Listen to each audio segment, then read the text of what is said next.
I came home earlier than expected from a business trip. And then, from the bathroom of my supposedly empty house, I heard my husband's voice. Why would he be in the bath at such an odd hour? He's supposed to be at work right now. I nervously phoned my husband Nick, and as expected, he yelled back, "I'm at work." If that's the case, whose voice is this that I'm hearing? At that moment, everything clicked. Unforgivable. To betray me, his wife? There's no way I can stay quiet about something like this. I finally decided to get my revenge on my husband. My name is Kathy. I'm 30 years old. After graduating from university, I got a job at a certain food company, and I'm now in my 8th year. Recently, I've been given the role of team leader for a new project, and I'm living fulfilling days. I married Nick 2 years ago. It started at a mixer, but I've been able to lead a happy, married life with him, who is more like a friend. While I have to commute to my office and regularly go on business trips, he works from home half the week. The policy at his company changed, and it's been like this since a year ago. Initially, Nick was a bit confused by the sudden change in his work style, but now he's glad to be able to relax and work at home. When I'm on a business trip or such, he takes care of all the housework, which is very helpful. Then, one day, after I came home from work and was changing in my room, I noticed something. Huh? Was there this little left? I remove my makeup in my room when I change, but I felt that my liquid makeup remover in the container looked slightly less than I remembered. Being frugal by nature, I only use the bare minimum of everything, not just makeup remover. Even for toner and emulsion, I only use a little bit, just what I need. Because of this, I'm more sensitive to the amount of makeup remover than others. Why?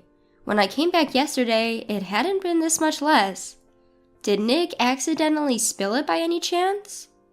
Unable to shake off the sense of discomfort, I called out to Nick, who was preparing dinner. "Hey Nick, did you go into my room today?" He stopped his work and turned around saying, "Huh?" With a puzzled expression on my husband's face, I briefly explained the situation. "My makeup remover seems to be running low. Do you know anything about this?" "No, I have no idea." "I see. I thought maybe you might have accidentally spilled it while cleaning my room." "I've been working from home all day today. Maybe it's all in your head, Kathy." You think so? But I'm certain it's less than before." "Kathy, you're probably just tired. Look, dinner's ready. Why don't you sit down and wait?" "All right. Thanks, Nick." Being told it was all in my head by my husband, I decided to convince myself so that day. Still, a faint sense of unease swirled in my mind. 2 weeks later, I had been on a business trip and was returning home after a long while. My husband Nick greeted me with a smile and prepared dinner as usual. That day, I was so tired that I went straight to eat and take a bath without even removing my makeup. Standing in front of the bathroom sink to do my skincare after the bath, I noticed something. What? What is this? My usual toner, moisturizer, and even my beauty cream were noticeably diminished. These were high-end skincare products that I treated myself to just a month ago. Being frugal by nature, I was using them sparingly and should have had plenty left. This time, it was clear that they had definitely been used. Someone must have used it. With that thought in my mind, I dashed towards Nick. "Nick, did you use my toner?" Why would I use your stuff, Kathy?" "But it's strange. No matter how I look at it, a lot has gone." "Oh, not this again. Just like last time, isn't it just your imagination, Kathy?" "No, it's different this time. If it's not you, Nick, then someone has been sneaking into our house." At my words, Nick burst out laughing and retorted, "So, you're saying someone came to steal your toner? No way, Kathy. I've been working from home these past 2 days when you weren't around." But... Besides, if it was a burglar, they would take what they wanted, right? Who's ever heard of a burglar who uses a little bit of something and then leaves without taking anything? That's an extremely conscientious thief. Well, I suppose so. See, you're imagining things, Kathy. If you're that worried, shall I increase my days working from home? Nick's company allows flexible work arrangements, including working from home, as long as he comes to the office on certain required days. Until recently, half of his week was remote, and the other half was in the office, but considering the security situation, it would be reassuring to have Nick around more. I asked Nick to work from home as much as possible and decided to keep an eye on the situation. 1 week later, since then, the contents of my skincare products didn't decrease anymore, and I was able to return to my normal routine. I had started to think that perhaps it was all in my head, but then something happened. On this particular day, I was off work and went shopping by myself. After finishing my makeup in my room, I opened my jewelry box to get something to wear and gasped. What? What is this? Why are so many things missing? Much to my shock, several of my favorite earrings and rings were missing. Even the gold necklace I had inherited from my grandmother was gone. There were numerous valuable accessories I had bought as treats for my hard work. There were also gifts from friends and mementos I had received from Nick. I had carefully kept the necklace from my grandmother, waiting for the perfect occasion to wear it. What's more, only the expensive brand items were gone. The inexpensive items I bought at novelty shops were neatly left in the box. There's no doubt, someone definitely stole them. The person who stole my toner must have done this too. Convinced there had been an intruder, I showed Nick the contents of my jewelry box and declared loudly, "Nick, look at this. See, it wasn't all in my head." What's gotten into you? Is there something wrong with what's in the box? Until just the other day, there were rings and earrings in here. Now, all the brand items are missing. It's strange for so many valuable things to just disappear. Are you sure it's not just your imagination? I told you, it's not my imagination. Only the brand items were taken. Isn't that strange? Maybe you just forgot you threw them out yourself. No way! Why would I throw out my own jewelry? Even the necklace that was my grandmother's heirloom is gone. It's not something that can just be explained away as all in my head, right? I pulled out my smartphone and dialed 911. Then my husband, Nick, swiftly took the phone away from me and hung up. Nick, what are you doing? That's my line. Why on earth would you call the police? Because someone stole my personal stuff. There might be fingerprints left behind. It makes sense to report it, doesn't it? That's just an overreaction. Plus, I was at home the whole time. If someone had come in, I would have noticed, right? So how do you explain this? No matter how I look at it, it's weird. First off, calm down. I'll help you look around the house, okay? Nick attempted to soothe me by gently rubbing my back, but it was nothing more than a weak consolation to me. I took photos of every corner of the room so that I noticed if anything has changed. With this evidence, no one could dismiss it as just my imagination. If we can't find anything after some time, I'll definitely contact the police then. I decided that in my heart and acted calm and normal in front of my husband. A few weeks later, I had another business trip. Originally scheduled for a week, I finished work early and decided to come home a day earlier than planned. Nick had been in charge of all the housework while I was away, so I thought I'd make dinner for him that evening. With that in mind, I bought a ton of groceries and headed home. The moment I walked into the entrance, I instinctively felt something was off. And then I noticed an unfamiliar pair of women's shoes at the entrance. Nick should be home, so why are there women's shoes? Could it be the thief is a woman? In a panic, I found myself dialing Nick's number. He answered after a few rings, to which I hurriedly said, "Hello?" To that, he grumpily retorted, "Don't call me out of the blue. I'm in the middle of work, you know." "I'm sorry, Nick. Where are you right now?"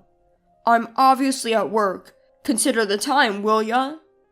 I thought you were working from home today. Why aren't you at home? I'm in a bind here. Sorry, but I'm busy right now. Bye. Wait, Nick! He abruptly ended the call. I couldn't face a burglar on my own. I had to call him back and ask him to come home early. Just as I thought this, I heard voices coming from the direction of the bathroom. Quietly, I tiptoed closer to the bathroom. When I silently entered the changing area, I could see two silhouettes reflected on the shower curtain. From inside the bathroom, I heard someone talking to my husband. Was that your wife on the phone just now? Yeah. Damn, she called while I was having fun. She should just quietly do her job, haha. Nick, you're really a piece of work, you know. Your wife is working hard and here you are, bringing me into your house. What's so bad about that? She's a workaholic. It's fine, haha. That's terrible. Isn't your wife earning more than you do? You shouldn't say such things. Well, I admit I'm living in this nice house thanks to her, haha. I do all the housework, so bringing a girl home once in a while should be okay, right? Haha. Haha, Nick, you're the best. My husband and his mistress's laughter, mocking me, echoed in the bathroom.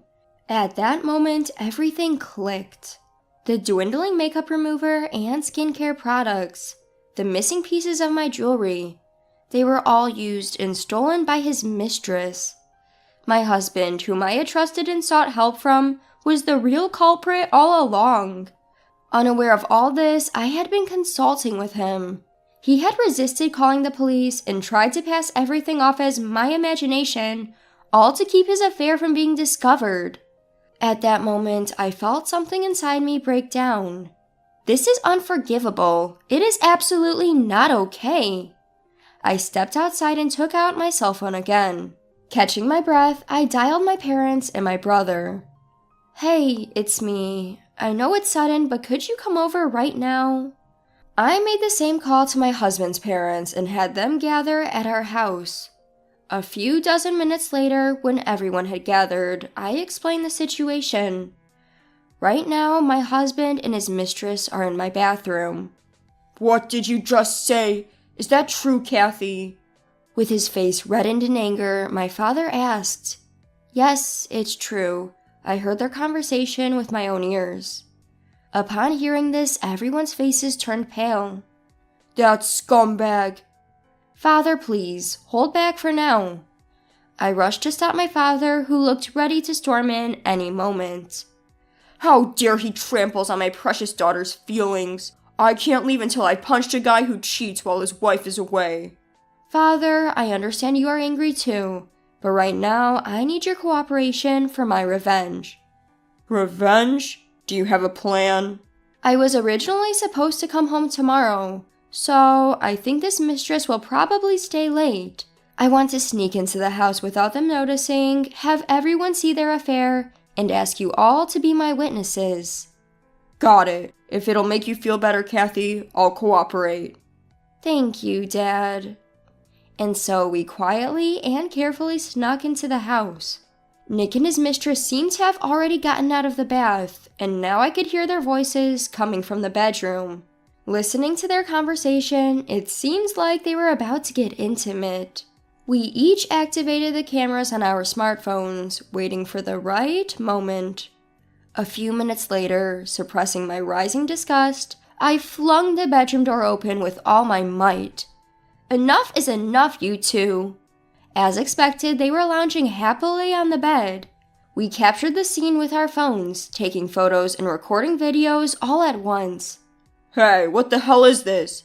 Stop it! Don't record this! Nick and his mistress cried desperately and it echoed throughout the room. Ignoring them, we continued to record. My father and father-in-law forcefully yanked the blanket off the two as they tried to hide under it. Nick's mistress's clothes, which she had stretched out for from the bed, were thrown into the hallway by my mother-in-law. They seemed to have resigned themselves to the situation, sitting in their underwear a few minutes later. Nick lowered his head towards me. I'm sorry, Kathy. It was It was just a moment of weakness. A moment of weakness? So that makes cheating okay? Well, that's, It was that woman who used my stuff and stole, right? You knew all along, yet you dared to say, Isn't it all in your head? I said I'm sorry. I thought it would be okay if I just used a little. What? I could have forgiven you if it was just my toner, but my jewelry? Surely she's the one who stole it, right? As I glared at the lover, the woman uncomfortably looked down. I sighed, turning my attention back to my husband. Do you have any idea how much pain you've caused me? It's not just about the cheating. I was betrayed by the very person I trusted and confided in. It was just a moment of weakness is not an acceptable excuse. Enough of your nonsense. No, you got it wrong. It was just a fling with her. The one I love is you, Kathy. Shut up. I can't trust anything you say anymore. I heard you say things about me in the bathroom. I'll never forgive you two. I will sue you for every penny you stole from me. I hope you two rot in hell. The aftermath was like a living nightmare. My husband crying and begging for forgiveness, and his mistress lying on the floor crying nonstop. My father-in-law, and brother took turns beating him up and demanding he sign the divorce papers. My mother and mother-in-law prepared an impromptu promissory note to ensure his mistress paid back for what she stole from me, forcing her to sign it. Once all the paper was signed, my husband and his mistress were thrown out of the house. Their clothes and belongings were tossed out into the yard, and the woman quickly fled the scene. My husband, who kept screaming, "Forgive me!" had also given up and disappeared in half an hour. After that, I divorced my husband. My father-in-law introduced me to a lawyer he knew, and I demanded full compensation for my ex-husband and his mistress. I demanded the woman to return the jewelry she stole, and if that was not possible, I demanded her to pay a lump sum as compensation. My ex-husband was exposed for repeatedly cheating while claiming to be working remotely, and was subsequently fired from his company. He seemed to have to pay back a portion of his salary he received while working from home. The woman also quickly abandoned him, and he fell in a breakdown not only in his professional life, but also in his personal relationships. But I don't feel any sympathy for them. It's all their own fault. Meanwhile, I canceled the lease on the apartment I used to live in with my ex-husband, and now I'm living alone in a condominium near my workplace. I have some money left over from the divorce settlement, and I plan to use it to go on a trip with my parents soon. I can't think about remarrying right now. I need a break from marriage for a while. But if the opportunity arises in the future, I would like to be with someone honest and sincere. Someone who doesn't lie. In the meantime, I will try to develop a good eye for men.